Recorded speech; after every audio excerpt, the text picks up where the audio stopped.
एक बहुत ही दुखद और अहम मुद्दे पर है जो हाल ही में सामने आया है।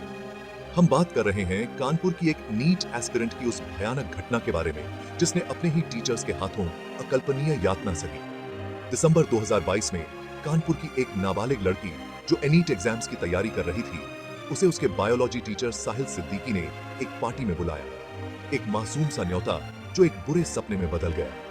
पार्टी में उसे शराब दी गई और जैसे ही वो नशे में हो गई, साहिल ने उसका रेप किया और पूरी घटना को रिकॉर्ड कर लिया।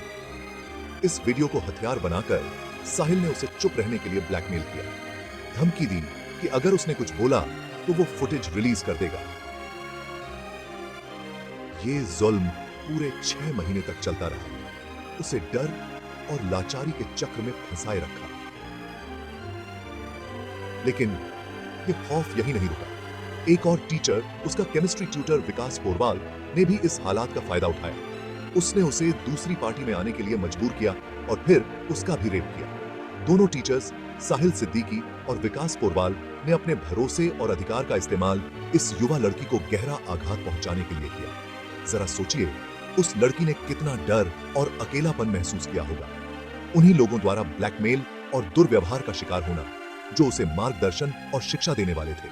जब तक उसने साहिल का एक और छात्र को परेशान करते हुए वायरल वीडियो नहीं देखा, तब तक उसे अपनी चुप्पी तोड़ने की हिम्मत नहीं मिली। अपार साहस जुटाकर उसने अधिकारियों के सामने इस दुर्व्यवहार की रिपोर्ट दर्ज कराई। उसकी शिकायत के बाद उत्तर प्रदेश पुलिस ने तुरंत कार्रवाई की।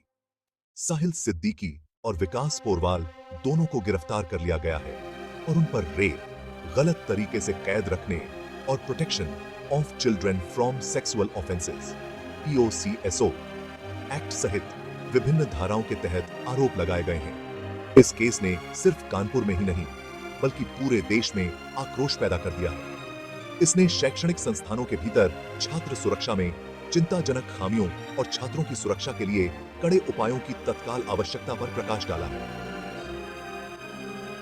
सत्य को ये वह इसका टाइम्स ऑफ इंडिया, NDTV और मिंट ने इस मामले पर विस्तार से रिपोर्ट की है। पीड़िता की दुर्दशा और छात्र सुरक्षा के व्यापक मुद्दों और एजुकेटर्स द्वारा शक्ति के दुरुपयोग पर राष्ट्रीय ध्यान आकर्षित किया है। उनका कवरेज न्याय दिलाने और सुरक्षित शैक्षिक वातावरण की वकालत करने में महत्वपूर्ण भूमिका निभा रहा है।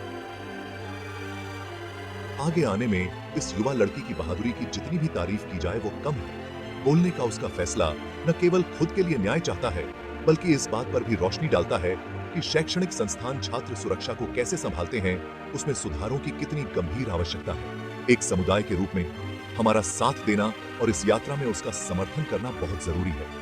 शैक्षणिक संस्थानों को मजबूत सुरक्षा प्रोटोकॉल लागू करने चाहिए और हमें यह सुनिश्चित करने के लिए सतर्क रहना चाहिए कि किसी भी छात्र को फिर से इस तरह के आघात से न गुजरना पड़े। इस महत्वपूर्ण मुद्दे के बारे में जानकारी देने के लिए देखने के लिए धन्यवाद। चलिए एक सुरक्षित और सभी छात्रों के लिए अधिक न्यायपूर्ण समाज की वकालत करते रहें। अगर आपको